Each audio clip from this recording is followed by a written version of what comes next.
The Naked Truth Report is sponsored by Kathleen Wells on AM 870, The Answer. Welcome to the Naked Truth Report with your host, truth warrior and mythbuster Kathleen Wells. The place where we distinguish fact from fiction, where data is used to drive points home, and where Kathleen takes the position that Democrats and black politicians have destroyed black America. Welcome to the Naked Truth Report. Now, your host, Kathleen Wells. Welcome to the Naked Truth Report. I am your friendly truth warrior and mythbuster, your host, Kathleen Wells, and I'm here live in the studio. Last week, I was in D.C., and for those listeners, those truth warriors and mythbusters that tuned in last week, you know that I was at the Congressional Black Caucus Legislative Council, and that I had some Q&As, some interviews with some members of the Congressional Black Caucus. I mean, it was quite interesting. In fact, we don't have a guest today. In fact, I'm going to go over some of those audio clips. I'm going to go over them because I want to analyze them. I want to think about them. I want to get in deep with them a little more, And then at the second half of at the second half of the hour, I'm going to take phone calls. I'm going to open up the phone lines because I'd like you guys, you truth warriors out there, to call in with anecdotes, stories of how illegal immigration has adversely impacted you personally, in your personal life or in your business life. So that's the second half. The first half, we're going to listen to the audios that some of the audio, and I'm going to analyze some of the audio from the Congressional Black Caucus, the Q&As that I had with Al Sharpton and Congresswoman Karen Bass, and who else? Let's see, Steny Hoyer, and who else did I do? Let's see, Steny Hoyer, Karen Bass, Al Sharpton, Sheila Jackson Lee. We're not going to listen to her. We're going to listen to those three, and I'm going to go over them. Then, as I said at the break, I'm going to open up the phone lines when we come back from the break, and I want folks to call in with their anecdotes as to how they have been adversely impacted by illegal immigration in their personal life or in their professional life. So the call-in number is, it's 1-866-870-KRLA. That's 1-866-870-5752. Did you get that? That's 866-870-5752. Okay? So I'm going to go straight to the first clip. The first clip is Reverend Al Sharpton. Okay, we're going to go. Can we have audio one, Josh? Thanks. Let's go to the first clip. Illegal immigration. I'm from Los Angeles. Illegal immigration is taking money out of black men's hands. You're asking a total different question. No, well, then say that, because you asked me what do we do about the wealth gap. No, you answered that. Okay. All right. Now, your next question. My next question is, but illegal immigration is taking money out of black men's hands. In Los Angeles, the U.S. Commission on Civil Rights had a hearing with Obama and the Congressional Black Caucus. The data from both ideological perspectives is clear. It's clear. This is the data. I've seen data. But listen. I've seen data that have shown that blacks were double unemployed since slavery, before there ever was an immigrant here. What data are you referring to that says that they're taking our jobs? Well, if you have more, this is economics 101. I said that's not data. What I'm saying is, I think that we've got to be careful to scapegoat immigrants, many of who are our people. I come from New York. Haitians, Trinidadians, Jamaicans. We are direct descendants of slaves, right? You want a debate? I thought you wanted to. I asked you for data 3 times. There's no. When you have immigration laws, they don't just go on Mexicans and Latinos. They go on our people. We would have never had Marcus Garvey here if we didn't have immigrants. I don't want to debate. You're going to get upset, but I want to discuss. No, you say I want to debate. I'm saying to you that I'm asking you for the data. You said data says that. What data? from the U.S. Commission on Civil Rights, Peter There's Kirsten. no such thing. Bring me that data. It does not exist. Somebody else told me that. I went to the U.S. Civil Rights. There is no data that says they're taking our job. There is data that says white racism is taking our jobs. Well, many people want to blame others because they're afraid to confront whites that have racist employment policies. Okay, Reverend Sharpton, I don't want to argue with you, but I want to do a follow-up. Okay, and if I can bring you the data, I want us to sit down and understand what's going on and come to an understanding. I live in Los Angeles. Black men are riding bicycles. I have an office in Los Angeles. I'm very aware of what's going on in Los Angeles. Reverend Toulis that heads our office there. But I also know that right there in Los Angeles, there are institutions that will not hire blacks that have racist practices from Hollywood down to the hood. And we've got to confront them. They rather us fight Mexicans than to deal with them. So when can I make another appointment? Well, now you. No, that's totally. I'm going in an interview to tell you how to call me. I mean, come on. No, not that. I'm saying I want to get set up for what we can do a follow-up. Okay, I want to do a follow-up. It's reasonable to do a follow-up. Doesn't exist. That's bogus. That's why I want to do a follow-up. That's what I want to do a follow-up with you. There was such data. We went. It does not exist. Well, I've interviewed Peter Kirsten now on my radio show. No, that's not data. I said, where's the data from the United States Civil Rights Commission? It doesn't exist. Did you guys hear that? Listen, this interview, in fact, like I said, last week I was at the Congressional Black Caucus in D.C., the Congressional Black Caucus, Legislative Council, all last week in D.C. Actually, I only went to the actual conference for one day and I attended other events. I went to an affair and a conference on immigration, a workshop, yeah. So, but if you want to hear all the interviews and my responses, you can go to my archive, which is on the Kathleen Wells Show. It's my YouTube channel, Kathleen Wells Show. You can go and hear that and all the interviews that I did. Well, we're just going to go over a few of them today. And one of the things that I want to say is that Al Sharpton said, first I want to say Al Sharpton said that I could do a follow-up. So I've got that out there to him. I'm speaking with his scheduler, and hopefully we'll get him here on the Naked Truth Report. It will be fantastic, right? Hopefully he'll be, and I also invited Karen Bass to come on the Naked Truth Report. We'll see. Let's hope that happens soon. But anyway, one of the things that Al Sharpton said is that, let's see, he says, many of these folks are our people. Now, this is interesting because I make it clear who my people are. My people are Black Americans who are the direct descendants of slaves, undoubtedly. My people are Americans. My people are U.S. citizens, correct? That's who my people are, Americans, right? And then the subset is Black Americans, right? Does that make sense? He said, they are our people. So, we weren't clear as to whether or not we were talking about legal or illegal immigrants. But they're immigrants, right? They're immigrants, so we're not sure what he's talking about. But even Black immigrants who are legal, they're not that many. They're not that many. I can't remember the numbers, but I think in the 70s it was something like 2 or 3%, and then it went up to like 4 or 5%, and then 8. He mentioned Marcus Garvey, that's one person. Hey, the thing of it is, even Marcus Garvey wrote that immigrants should be reduced. Immigration should be reduced. I wish I would have said that to him.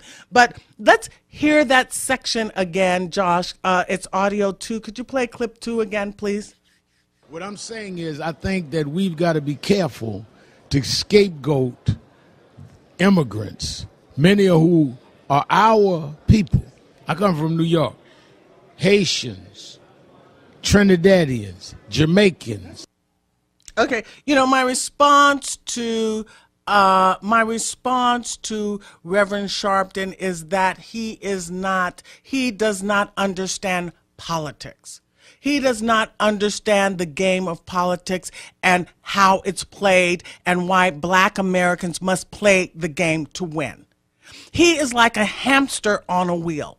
He brought up slavery. Come on.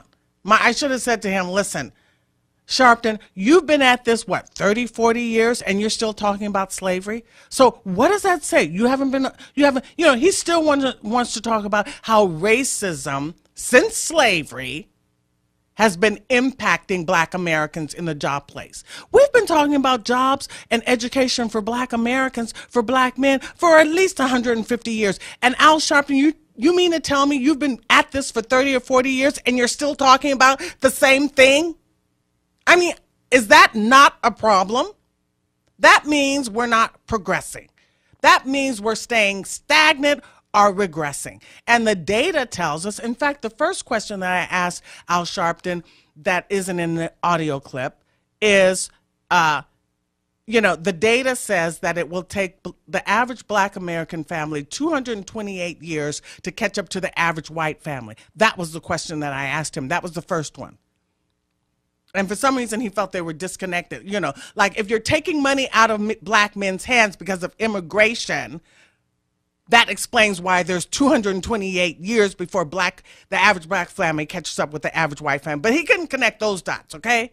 But the most important point is that Al Sharpton is not sophisticated politically. He does not understand what politics is and why Black Americans must play the game of politics strategically, like Malcolm X asked us, so that we're not 228 years behind Black folks.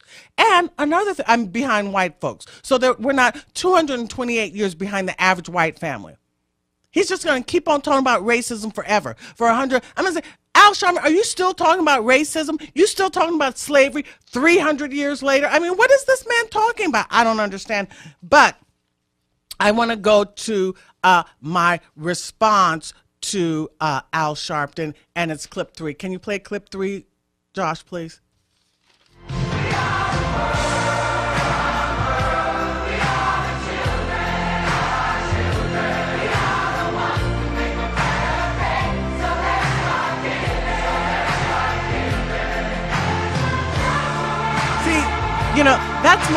That's my response to Al Sharpton. Because what he's doing is he's telling Black Americans that we're supposed to care about at least the Black world. We're supposed to take care of the Black world politically. Because we are the world, right? Black Americans are supposed to take care of Haitians and Jamaicans and Africans and Ghanaians and, who else? Everybody in the world. That's our job. We're responsible for the entire world. So that's my response to Al Sharpton. Do you guys get what I'm saying? This is someone who does not understand politics. He doesn't understand that it is. He's going to stay on that same treadmill, that same hamster wheel, talking about the same thing. He's going to talk about the same thing for the next 100 years. There's so many things that I could have said to Al Sharpton that I didn't say because he was doing his radio show, and I sort of went, I asked him, could I talk to him? He said, yeah, you can talk to me during the break. So he was at the break of his radio show. But let's hope that he comes on the Naked Truth Report so we can discuss things a little more fully. So we can discuss things a little more in depth. I have details I want to go over with him, right? I know I have the data, and people who listen to the Naked Truth Report know that we have the data. Actually, we have the data from Peter Kirsnow with the U.S. Commission on Civil Rights, but we also have more data. We have data from Stephen Camarata at the Center for Immigration Studies. We also have the data from Professor Borjas at Harvard. So there's plenty of data. I don't know what Reverend Al Sharpton was talking about. But the other thing that he said to me 3 times, I'm talking about the data. I want the data from you, Kathleen. Well, most people, when you say the U.S. Commission from Civil Rights, they assume that presumably the U.S. Commission on Civil Rights executed a report which contains data. I mean, wouldn't the average person, if I say the U.S. Commission on Civil Rights, wouldn't the average person say, oh, well, the U.S. Commission on Civil Rights, I'm sure they've drafted a report which contains data, right? Doesn't that make sense? And the other thing, I could have told him the data that I know that I keep in my head, and that data is for every 10% increase in immigration, Black folks, Black America loses 1/3 of 1% of her wealth. That's a data point, because you know I'm a data girl. That's a data point I have in my head. It's memorized. For every 10% increase in immigration, Black America loses 1/3 of 1% of her wealth. And there has been a 700% increase in immigration since the 70s. See, I know that data by heart. And Al Sharpton, if he is advocating on behalf of Black America, oh, no, he's not. He's advocating on the world. He's advocating on all blacks in the world. That's who Al Sharpton is advocating on behalf of, all blacks of the world. How come you guys didn't know that? That's the question I want to ask you. Why didn't you know that?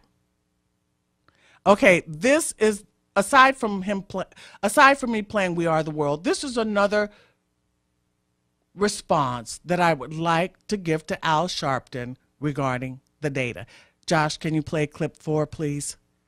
Well, let's see. What should you focus on specifically?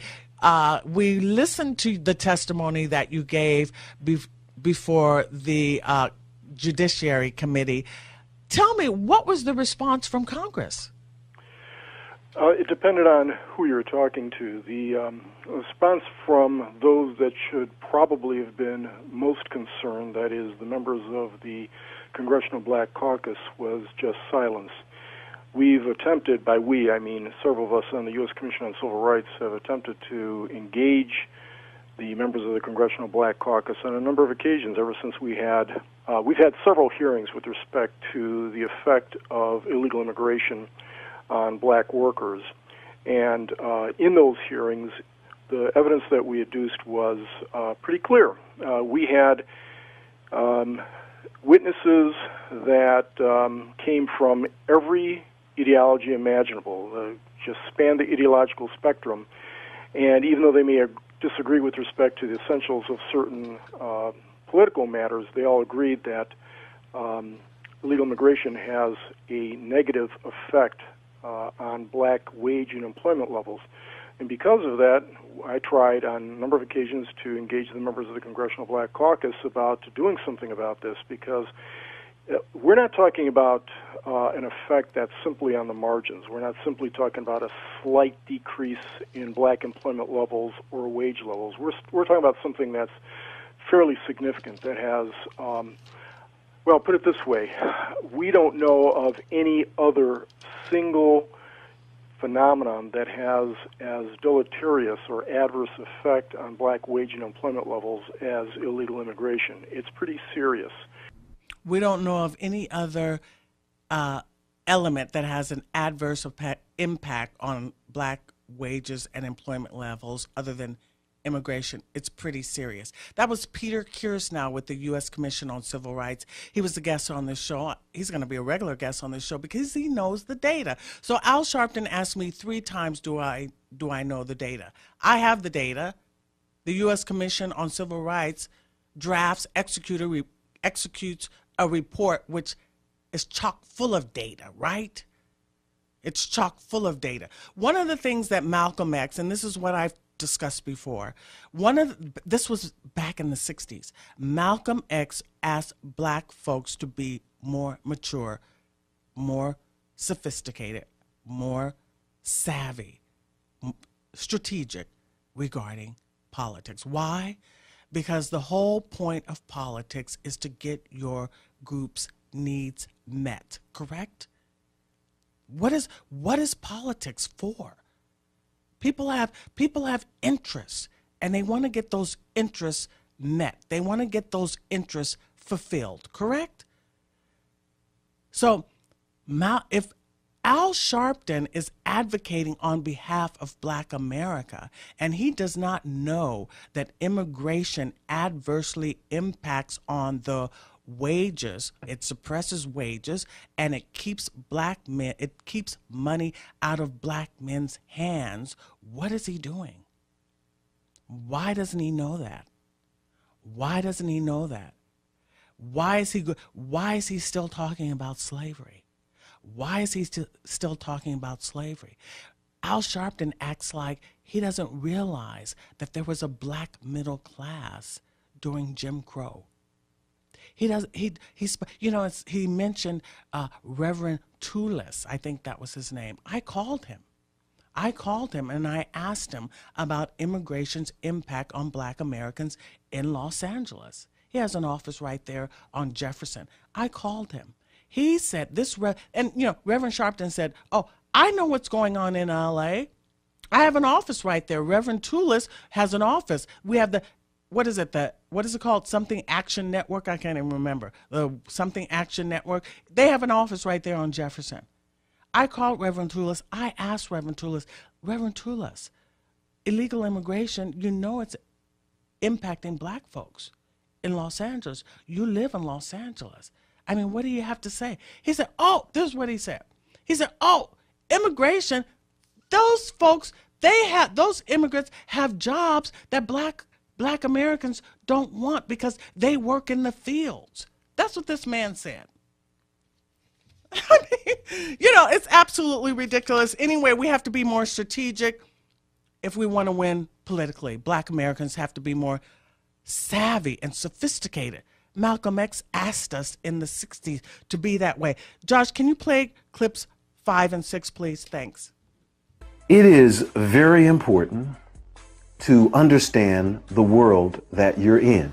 If you don't understand the world that you're in, then you will simply work for the person who does.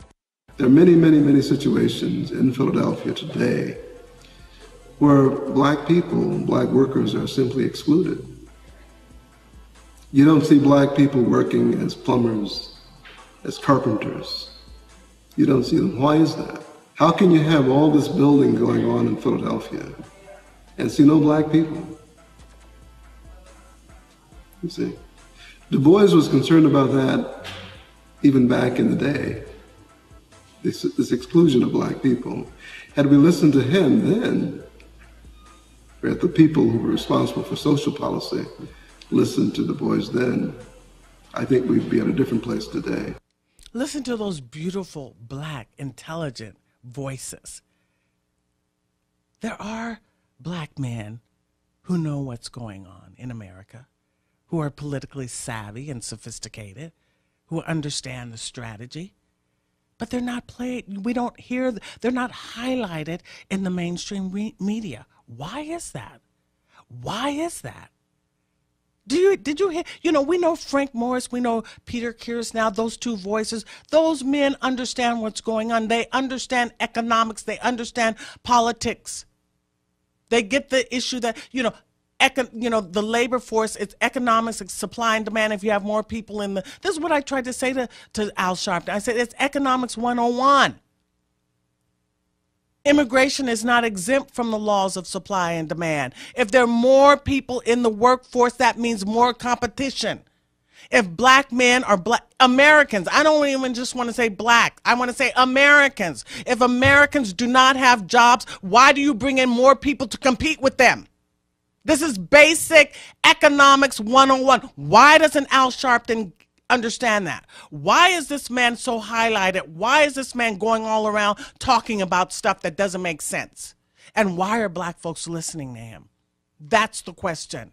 Why don't Black folks know what politics is? Why don't they have a basic understanding of economics? If you're bringing more people into the workforce, what does that mean? That's competition for jobs. Why should Americans have to compete with non-Americans for jobs? It's that simple. Okay, now we want to hear my clip with my Q&A with my Congresswoman Karen Bass. We're going to listen to that Q&A, that audio clip. That's clip 8. Josh, could you play that? Thanks. And I know that this is a press conference, and so I want to open for our members of the press if there are any questions at this time. Yes, please. Can I go first? Sure. Hi, Congresswoman Bass. I'm your constituent, Leimert Park, Los Angeles, and Congresswoman Lee. You used to be on my radio show, the Kathleen Wells Show. Do you remember? I don't know. In the Inland Empire. Now I'm in Los Angeles. And let's see, 96% of us are direct descendants of slaves, right? I'm a direct descendant of slaves. We've been in this country 400 years. Identity politics is not working. So after this one, you play We Are the World, right? And I know that this is a press conference, and so I want to open for our members of the press if there are any questions at this time. Yes, please. Can I go first? Sure. Hi, Congresswoman Bass. I'm your constituent, Leimert Park, Los Angeles, and Congresswoman Lee.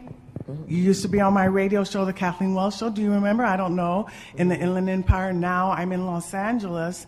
And let's see, 96% of us are direct descendants of slaves, right? I'm a direct descendant of slaves. We've been in this country 400 years. Identity politics is not working. So we know in Los Angeles, black men are facing a job crisis. We know in Oakland. Are you having a question? Yeah, I have a question. Okay. My question is, what? You remember being on my... Yeah. Economically, my interest is Black America, who are direct descendants of slaves. Malcolm X asked us to be sophisticated politically. And what's the question? So my question is, how is it economically beneficial for Black Americans who are the direct descendants of slaves to be Pan-Africanists? That's my question.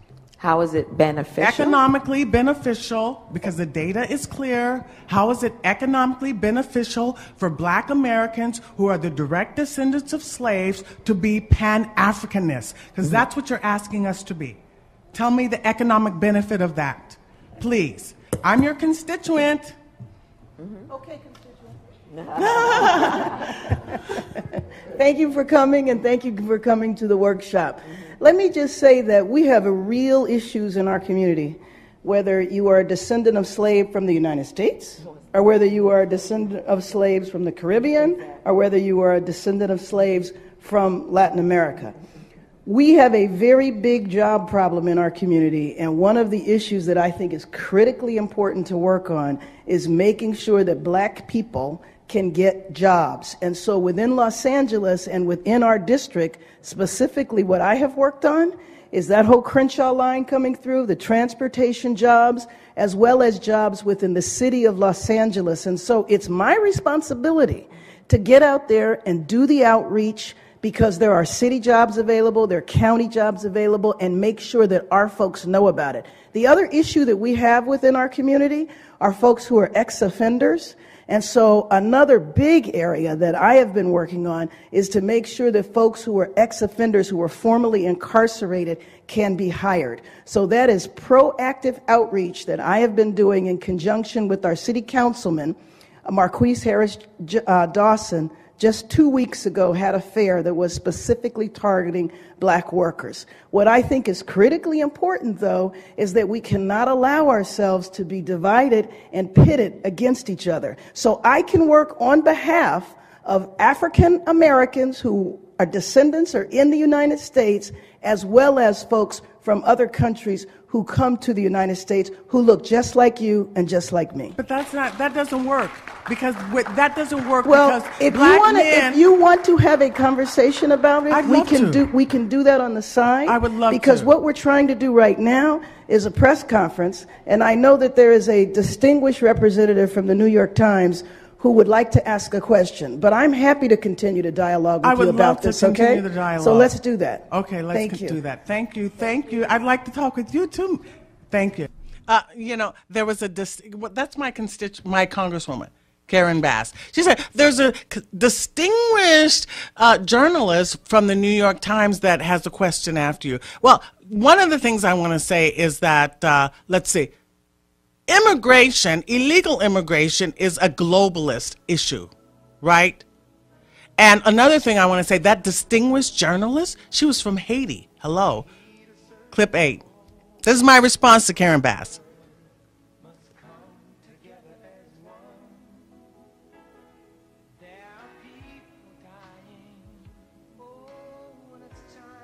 To lend a hand to life, the great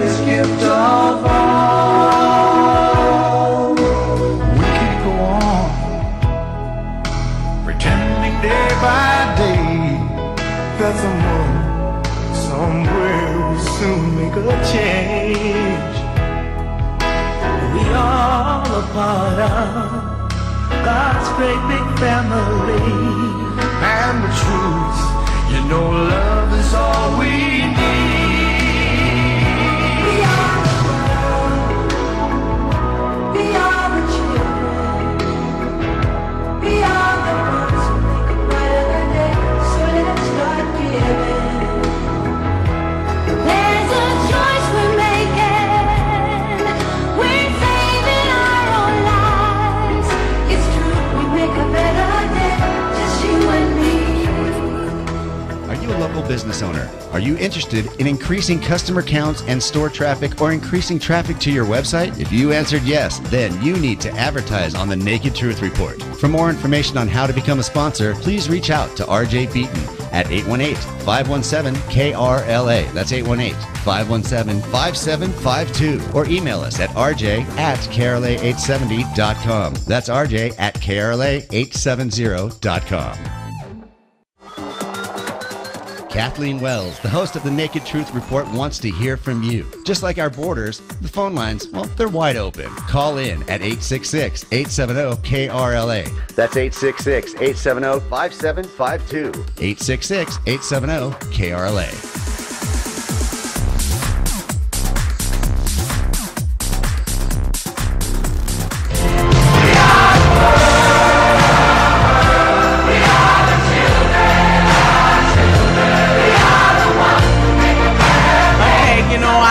We Are the World, because it's like black politicians are telling black Americans that they need to take on the world. They need to embrace the world to be politically strategic.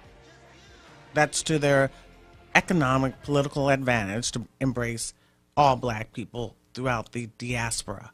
That's what black politicians are telling. Anyway, I was going to play the Steny Hoyer one, but I'm not going to play it. I want to skip to 9, and then I want to take your phone calls, because this is, you know, I'm anxious to hear how you guys have been adversely impacted by illegal immigration. But why don't we skip 9, Josh? I mean, skip 9 and go straight to 9. I mean, we're going to go to the Dr. Claude Anderson one. We're going to go to that clip. Thanks, Josh. We're going to have an unending influx of immigrants into the country. And that's what Dr. Price is talking about. And nobody, no black politician, no black organization wants to deal with that issue. They will avoid it at all costs, even though in their hearts they know that's one of the biggest problems for black folk. We anticipate in the next 10 to 12 years approximately 8 to 6 million Hispanics coming into the United States and 41 million Asians. You have been the majority minority for 400 years in this country. You have been the number 2 population for 400 years. You're going to get kicked out of being number 2. You're going to go down and become number 4. Now, common sense, even a 3rd grade education would tell you, if you didn't get anything when you were number 2, yeah. You all jumped ahead of me, but anyway, you can guess what you're going to get when you become number 4. And the worst part about it is as you descend and go down to number 4, those other groups are going to go up. And as they go past you, you're going to have major racial clashes in this country. You're going to have fights all over this country between blacks and Hispanics, blacks and Asians, blacks and poor whites. And black folk cannot fight all these groups. Everybody can not always be against black folk. They know that we are vulnerable and we are defenseless. And we cannot fight those groups. So what I'm saying now is that you're going to have this massive influx of immigrants into the country that are better equipped. They don't have your legacies. They don't have your disadvantages. They're walking across the border. They're going to get a free lunch. They don't have to pay dues. But you got public policies in this country that are equating them to black folk. They're equating them to black, and what we've allowed them to do, starting in 1970, is to wrap themselves in black folks' suffering and pretend somehow they suffered along with black folk. And therefore, whatever program is created under this misguided label called minority, that they are equal to you and over you. And we're going to deal with that whole concept of minority in a few minutes too. So that's the problem with the influx of immigrants. And what they are doing is coming into the country and doing what we've never been allowed to do and we've never been bright enough to do in some senses, is to build your own communities. You got to build your communities. You see, every group that when they leave their homeland, the last thing they do is look in the mirror. They look in the mirror and says, I'm going to America. And I'm going to go to America. I'm going to find me a community or neighborhood. Or I'm going to build one with people who look like me. And so that's why you go all over this nation, where they're coming out of Asia. You will find Vietnamese towns all over California, little Cambodias. You'll find a Chinatown in every major city. You'll see the Hispanics come in. They'll build a little Mexico, a little Havana, a little Hialeah. You go up, you find little Italys, French towns, German towns, Greek towns, Polish towns, but you cannot find one black town. So we got major problems. That's the second thing, is dealing with this influx of immigrants. And what I'm telling you is that they're not coming in here to be your partner or your ally. They're coming in to compete with you. They're not coming in here to be your partner or your ally. They're coming in to compete with you. They're coming in to compete with you. And your black organization and your black leadership in this country is afraid to teach black folk how to compete with all these other groups. And they're afraid because they keep trying to create allies with them. You cannot ally with anybody who's planning on supplanting you. You see, if you go check the Council of La Raza, you check the Council of Salala, if you check the National Hispanic Defense League, if you check the National Hispanic Party, the first thing that all of them have is to change the issues in this country from white and black to white and Hispanic. They're planning on supplanting you. When the National Hispanic Party started in Miami in 1974, I was in the governor's office there. I was the only black in politics. That was the first item on their agenda, saying by the year 2000, they want to take blacks out of the equation. And that's why, as Dr. Price just said, that's why they control South Florida. They play to win.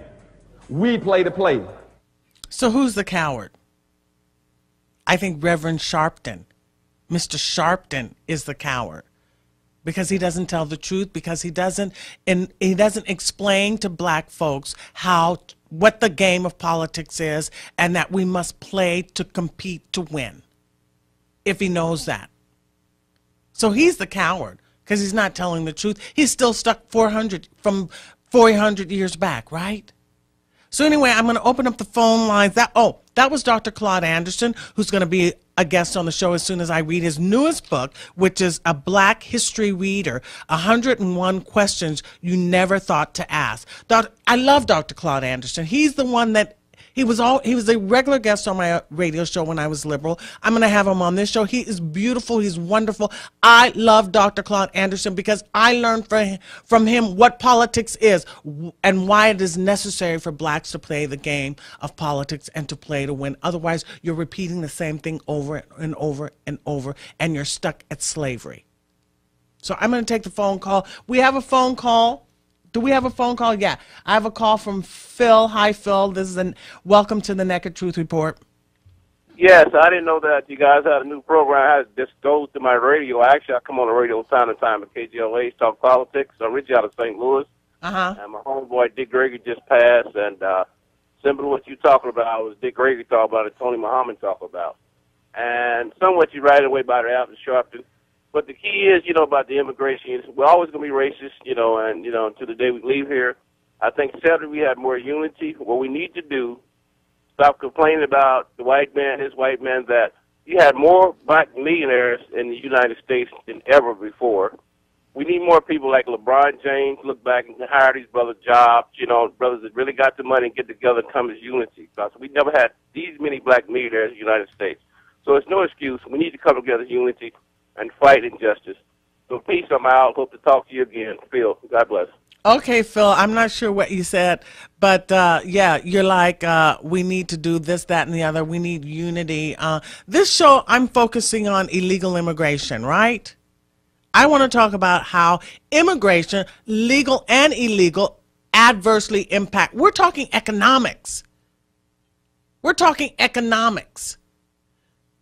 Economics 101. Barbara Jordan says if you have, what did she say? Legal and illegal immigration impacts the job force. What did I say? This is the data this is the data point I learned from Dr. Claude Anderson. For every 10% increase in immigration, Black America loses 1/3 of 1% of their wealth. Do you understand what I'm saying? The only thing that is going to shift the paradigm of racism is getting money in Black men's hands. That's it. There's nothing else. Do you understand that? The only thing that will shift the paradigm of racism is money in Black men's hands. Okay? If for every 10% increase in immigration, Black America loses 1/3 of 1%, what does that tell you? It's A, B, C, it's logic. It's not about unity. It's about getting money in Black men's hands. It's about economics, okay? It's like A plus B equals C, right? How can this not be clear? I don't understand. It's not clear because our politicians are not informing Black Americans. We have been saying the same thing for 100 years. We have been saying the same thing for 60 years. Are you not sick of repeating the same thing over and over? Have you not figured out to try a new strategy? I mean, I've interviewed, Phil, you said something about Dick Gregory. I've interviewed Dick Gregory on my old radio show. He never talked about economics. He was always talking about some kind of conspiracy or he was always talking about racism. I don't know. He said some good things. He said some not good things, right? But he never talked about economics. I want to talk about economics. Hey, listen, folks, we live in a capitalist society, whether you like it or not. You have to deal with reality, right? You have to deal with reality. You don't deal with what you wish things to be. That's like Sanders. And another thing I want to mention, things popping. That's like hope and change. This is aspirational, what you wish. You want to deal with reality. I want to talk about these football players for a second. Because I was just listening to one, and he was talking about Black power. There is no Black power. What is Black power? If you don't have any money, you have no power. Kneeling on your knee at a football game is not power. It's symbolism. I've had Robert Woodson on the show. He says he was in the civil rights movement. He says we must not keep going for symbolic victories. They're meaningless. They're empty. We keep going over the same thing over and over. Over and over. You don't think they talked about jobs and education and racism 150 years ago? You're still talking about that? You're still talking about something you talked about 150 years ago? Yeah, I mean, let's play, Josh, can you play for me, clip number, the one with Steny Hoyer, please? Hi, Congressman Steny Hoyer. Congratulations. Can I ask, I'm with KRLA in Los Angeles. Tell me, what's the problem with President Trump? Why aren't you guys meeting with him coming together with him regarding illegal immigration? Well, I think the problem is that he's got a base that doesn't want him to do it. And we've talked to him about DACA, as you know. But DACA is impacting the Black community adversely. We're drowning in Los Angeles. Well, I understand that. And we need to do comprehensive immigration reform as well as DACA.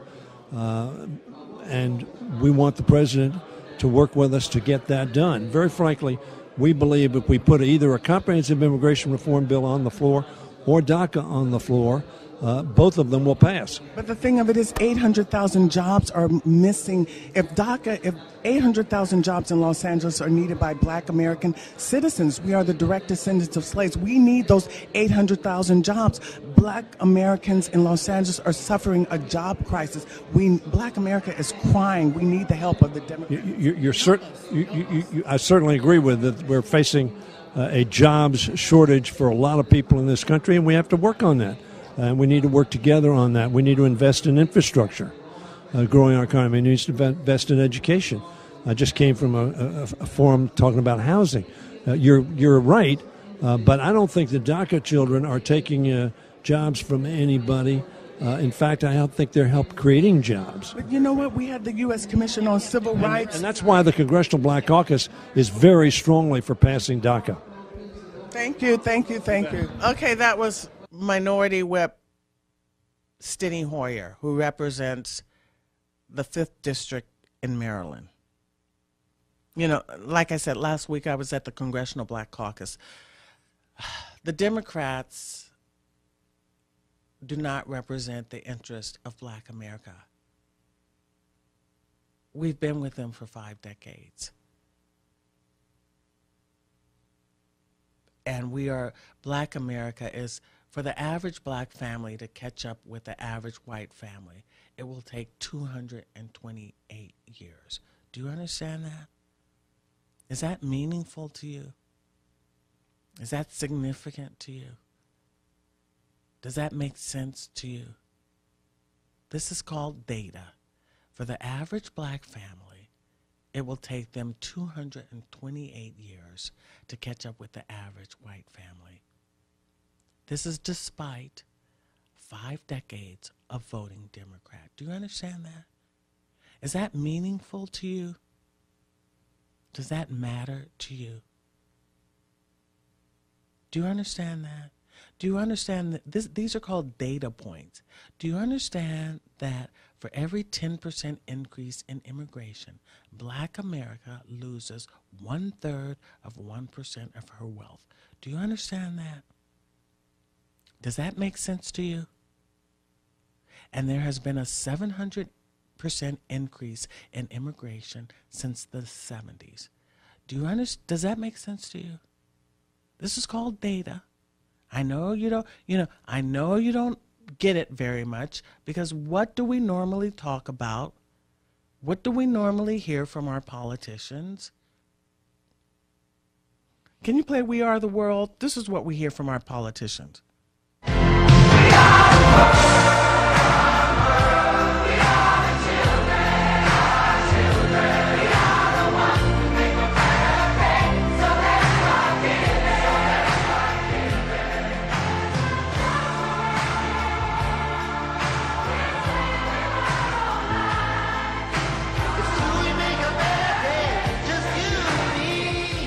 Okay, you see why that explains exactly.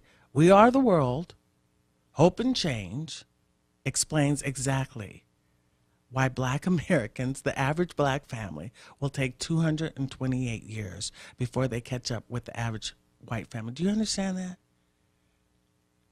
Because we are like Hope and Change, and We Are the World. Okay, let me take a call. Is this Daniel? Hello, Daniel.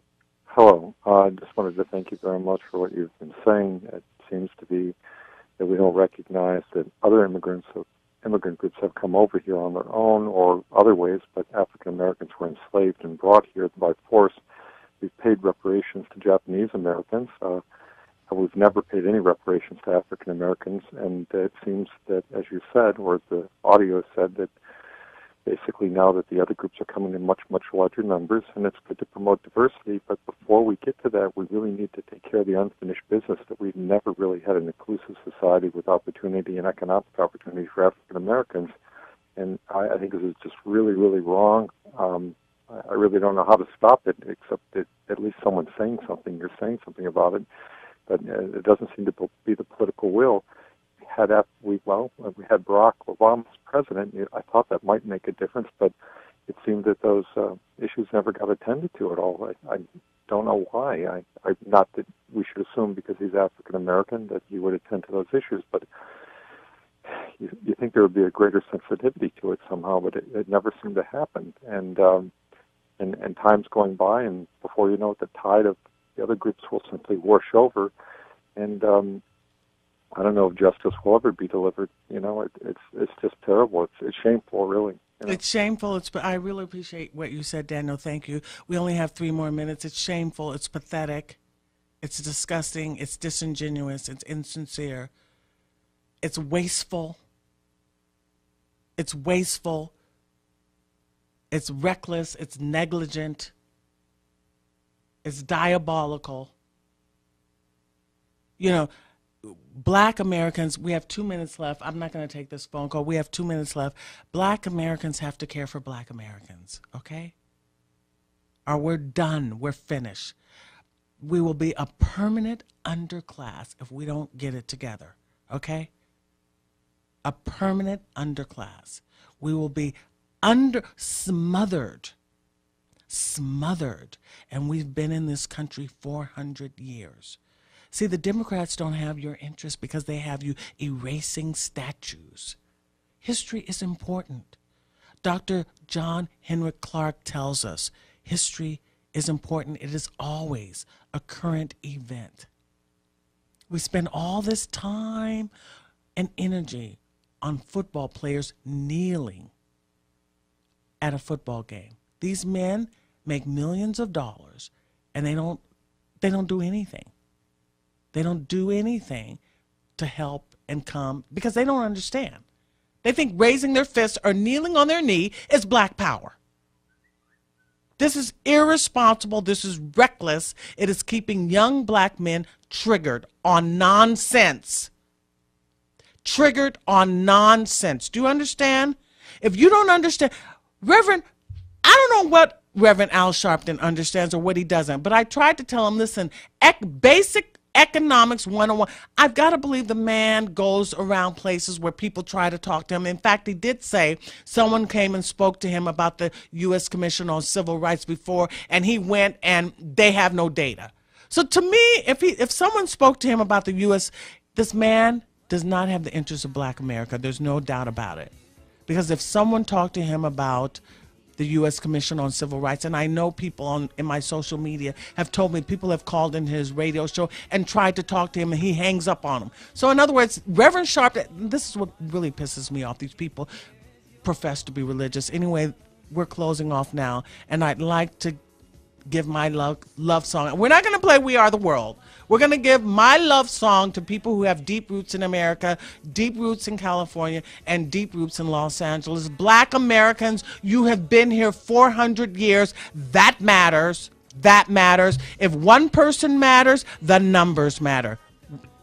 Good night. Don't forget to subscribe to my YouTube channel, The Kathleen Wells Show. Don't forget to go to the Naked Truth Report Facebook page. My love song to people with deep roots in America. Good night.